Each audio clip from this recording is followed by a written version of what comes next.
और भाई देखिए, अतीक अहमद की बहन की सरेंडर अर्जी पर सुप्रीम कोर्ट में सुनवाई। अतीक की बहन आयशा नूरी की सरेंडर अर्जी, उमेश पाल हत्या में शामिल होने का उस पर भी आरोप है।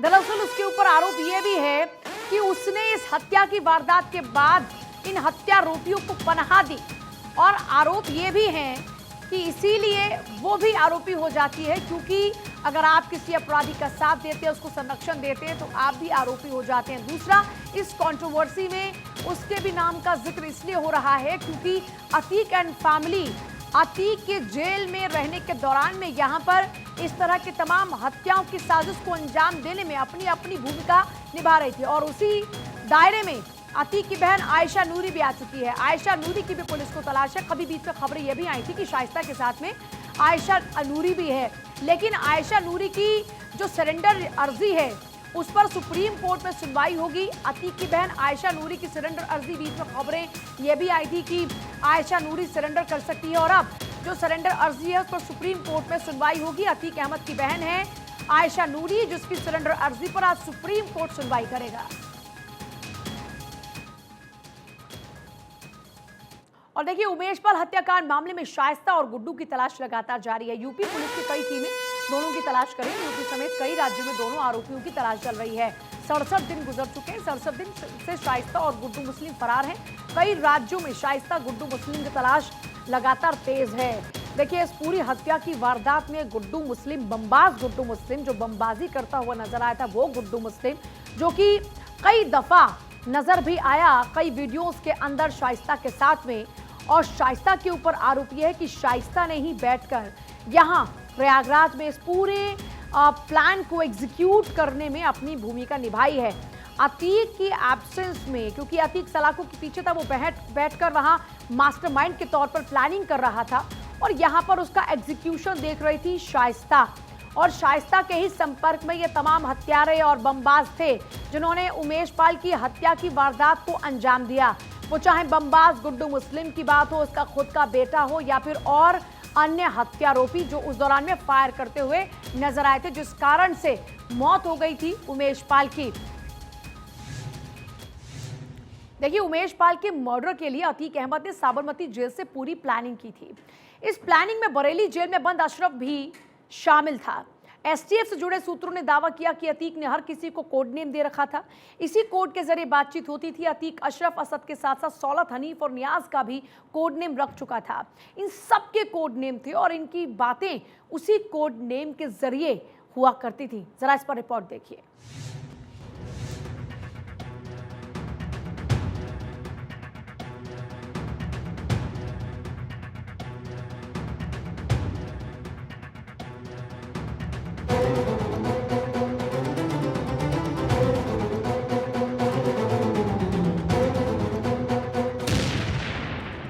से बात करता था अतीक गैंग।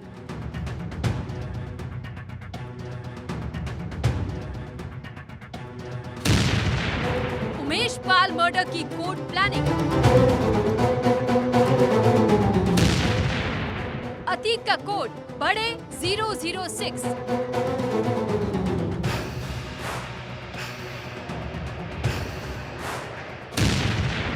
अशरफ का कोड छोटे 007।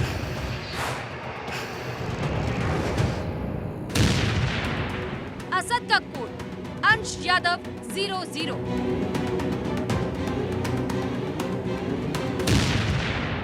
नियाज का कोड XYZZ 1122। अरमान का कोड बिहार टावर। सौलत हनीफ का कोड एडवो 010। अली का कोड पेटल 009। ये वो कोड नेम है जिनके जरिए अतीक और अशरफ पूरे गैंग से बातचीत करते थे, और ये पूरी कोडिंग उमेश पाल के मर्डर के लिए की गई थी। उमेश पाल के मर्डर से पहले रेकी करने वाले नियाज, अतीक के बेटे असद और अली का भी कोड नेम था। अशरफ का भी कोड नेम है। इन्हीं कोड के जरिए पूरा प्लान एक्सेस हुआ है और उमेश पाल के मर्डर को अंजाम दिया गया।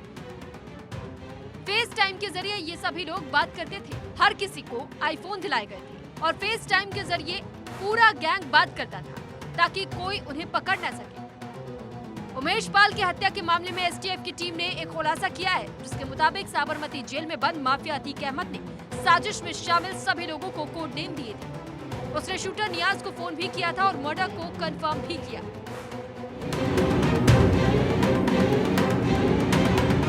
साबरमती जेल में बंद अतीक ने अपने भाई अशरफ, बेटे असद और हत्याकांड में शामिल सभी बदमाशों को कोड नेम दिया हुआ था। यही नहीं, उमेश पाल की हत्या की साजिश में शामिल सभी लोग आईफोन का इस्तेमाल किया करते थे। खुद अतीक के पास जेल में आईफोन था। उमेश पाल की हत्या से पहले सभी आरोपी फेस टाइम पर कोड नेम से आईटी बनाकर बात कर रहे थे। उमेश पाल की हत्या के बाद अतीक और अशरफ लगातार एक शूटर नियाज को लगातार फोन कर रहे थे और पूछ रहे थे कि उमेश पाल मारा गया या नहीं। साबरमती जेल में बंद अतीक ने कई बार नियाज को फोन किया, साथ ही बरेली जेल में बंद अशरफ भी उसे फोन कर रहा था।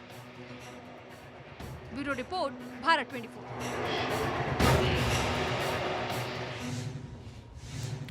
गुड्डू मुस्लिम कहाँ है, कौन उसकी मदद कर रहा है, यह सवाल आज भी पुलिस के लिए एक पहेली जैसा है। खुलासा हुआ है कि गुड्डू की कई गर्लफ्रेंड्स हैं और वही गुड्डू की मदद कर रही हैं, तो बमबाज के दुबई भागने की भी आशंका है। दूसरी ओर शाइस्ता की मददगार मुंडी पासी भी आज सामने आ गई और उसने दावा किया कि 4 दिन पहले तक शाइस्ता प्रयागराज में ही थी। इसके बाद से पुलिस ने शाइस्ता की तलाश और तेज कर दी, लेकिन सबसे बड़ा सवाल यह कि आखिर गुड्डू मुस्लिम है कहां।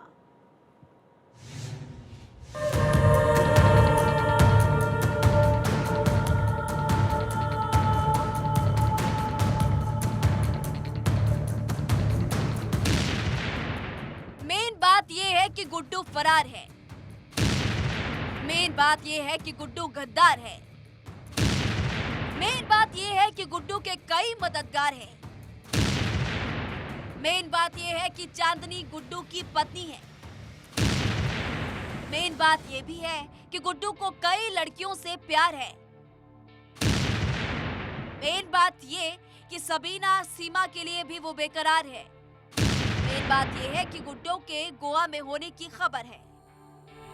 गुड्डू मुस्लिम बमबाज है, धोखेबाज है और अब खुलासा हुआ कि वो आशिक मिजाज भी है। अपनी पत्नी चांदनी और चांद बीबी के अलावा भी गुड्डू का कई लड़कियों से संबंध है। सीमा, सबीना नाम की महिलाओं के नाम सामने आ रही है। एसटीएफ को आशंका है कि गुड्डू अपनी किसी गर्लफ्रेंड के साथ भी हो सकता है। 2 महीने से ज्यादा का वक्त बीत चुका है, लेकिन गुड्डू मुस्लिम का कोई सुराग नहीं मिल पा रहा। पुलिस और एसटीएफ के मुताबिक गुड्डू लखनऊ के कई बिल्डर्स के संपर्क में भी था। उमेश पाल मर्डर के पहले भी उसने लखनऊ के एक बड़े बिल्डर से बात की थी। गुड्डू की तलाश में पुलिस यूपी, बिहार, पश्चिम बंगाल, बिहार, नेपाल तक छापेमारी कर चुकी है। ओडिशा और गुजरात में भी गुड्डू की तलाश की गई, लेकिन गुड्डू का पता नहीं चला और अब आशंका है कि भेष बदलकर गुड्डू दुबई भाग सकता है। दरअसल गुड्डू ने 13 साल की उम्र में ही घर छोड़ दिया। उसके बाद वो कभी घर पर नहीं लौटा। इसका खुलासा उसकी बहन ने भी किया है। गुड्डू मुस्लिम के वालिद मोहम्मद शरीफ उसकी शरारतों से परेशान हो गए थे, इसलिए उसे अपने घर, परिवार और संपत्ति से बेदखल कर दिया गया था। परिवार के लोगों का गुड्डू मुस्लिम से संपर्क नहीं है, लेकिन गुड्डू का एक भाई असलम है जो दुबई में ही रहता है और माना जा रहा है कि गुड्डू मुस्लिम दुबई में भाई असलम के पास जा सकता है। जी 13 साल के था तब से गया है, आज तक नहीं लौट के आया। पापा बेदखल है।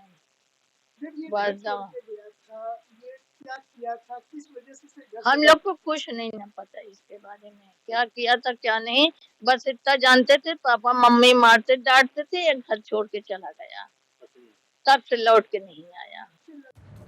उमेश पाल की हत्या के मामले में एक और नया खुलासा हुआ। दिल्ली से पकड़े गए अंतर्राज्यीय असला तस्कर अवतार ने बड़ा खुलासा किया। अवतार सिंह ने पूछताछ में बताया कि कुछ दिनों पहले ही उसने खालिद और जीशान नाम के 2 युवकों को 10 विदेशी असले सप्लाई किए थे। उनसे गुड्डू मुस्लिम ने हथियार मंगवाए थे। 28 मार्च को दिल्ली पुलिस की स्पेशल सेल ने खालिद और जीशान शेख को सराय इलाके से गिरफ्तार कर उनके कब्जे से 2 पिस्टल और मैगजीन गिरफ्तार कर बरामद कर ली है। इसके बाद उनकी निशानदेही पर 31 मार्च को दिल्ली से ही जावेद नाम के एक शख्स को गिरफ्तार किया गया। तीनों ने पूछताछ में चौंकाने वाले खुलासे किए थे कि उमेश पाल हत्याकांड के बाद अतीक अहमद का बेटा असद और उसका साथी गुलाम दिल्ली पहुंचे थे। उनकी मदद से काफी दिनों तक यहीं पर छिपे रहे। वहीं शाइस्ता की मददगार मुंडी की तस्वीर भी सामने आ चुकी है। मुंडी के बारे में बताया जा रहा है कि वो हिस्ट्री शीटर है और शुरू से ही शाइस्ता के साथ साय की तरह रहती है। आपसे मुलाकात हुई थी? यहाँ नहीं हुई थी, वहाँ चौराहे पे हुई थी। क्या उस समय क्या बात हुई थी? शाइस्ता से? वो कह रही थी चलना है एक जगह, तो हम चले गए। तो वहाँ जब देखे चुनाव के पीरियड है तो हम चले आए।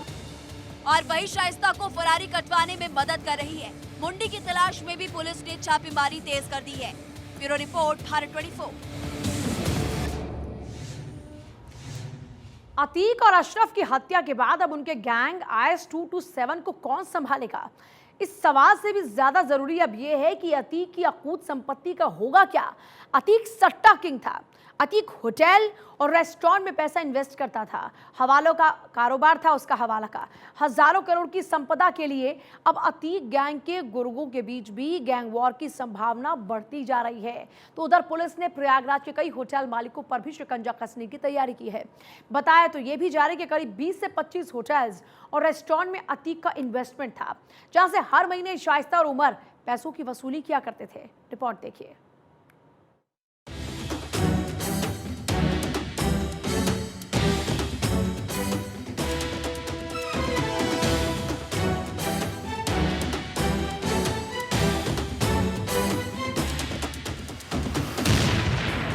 शाइस्ता है फरार, गुर्गों में होगी गैंग वॉर।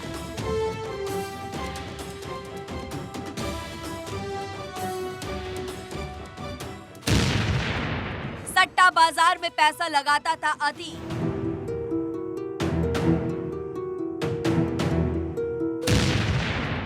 वक्फ की कई जमीनों पर अतीक का कब्जा।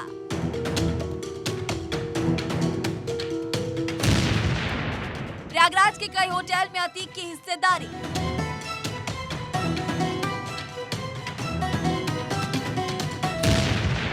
दिल्ली के कई इलाकों में अतीक की संपत्ति।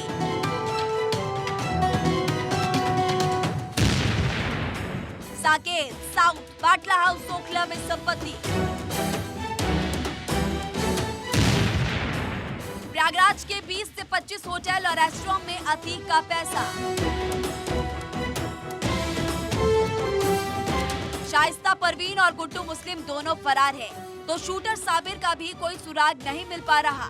अब अतीक के गैंग IS-227 के मेंबर्स के बीच गैंग वॉर की पूरी आशंका है। 130 से ज्यादा गुर्गे इस गैंग में हैं। अतीक और अशरफ की अवैध अखूत संपत्ति में बंटवारे को लेकर इनके बीच गैंग वॉर हो सकती है, क्योंकि अतीक की हजारों करोड़ की अकूत संपदा है। साथ ही ये भी खुलासा हुआ कि अतीक अहमद ने वक्फ की कई जमीनों पर कब्जा कर रखा था। कब्रिस्तान की जमीनों पर कब्जा था। प्रयागराज विकास प्राधिकरण इन दोनों अतीक और अशरफ की संपत्ति का पूरा कच्चा चिट्ठा निकालने की कोशिश कर रहा है। प्रयागराज के हर होटल और रेस्टोरेंट की जांच की जा रही है, ताकि ये पता लगाया जा सके कि आखिर अतीक ने किस होटल में पैसा लगाया था। ये बात भी सामने आई है कि इन होटल और रेस्टोरेंट की कमाई का हिस्सा शाइस्ता और उमर हर महीने वसूलते थे। प्रयागराज के 5 होटल और 6 रेस्टोरेंट में अतीक का पैसा लगा होने की बात सामने आई है। होटल मालिक हर महीने अतीक को हिस्सा भेजते थे।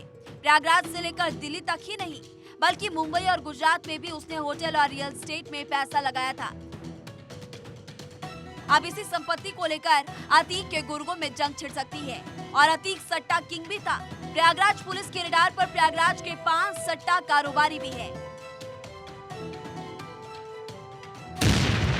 अतीक ने दिल्ली में 100 करोड़ की संपत्ति खरीदी।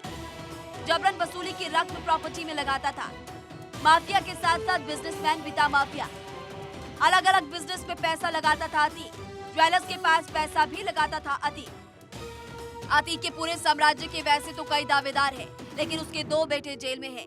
2 बेटे बाल सुधार गृह में हैं। पति फरार है, बहन फरार है, अशरफ की बीवी फरार है, अतीक के दोनों साले फरार हैं। इसलिए अब अतीक के गैंग IS-227 में गैंग वॉर हो सकता है। संपत्ति को लेकर जंग छिड़ सकती है।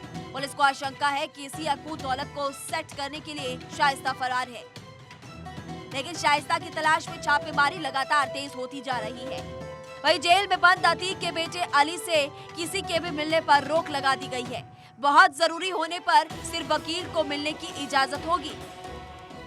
Bureau report, Bharat 24।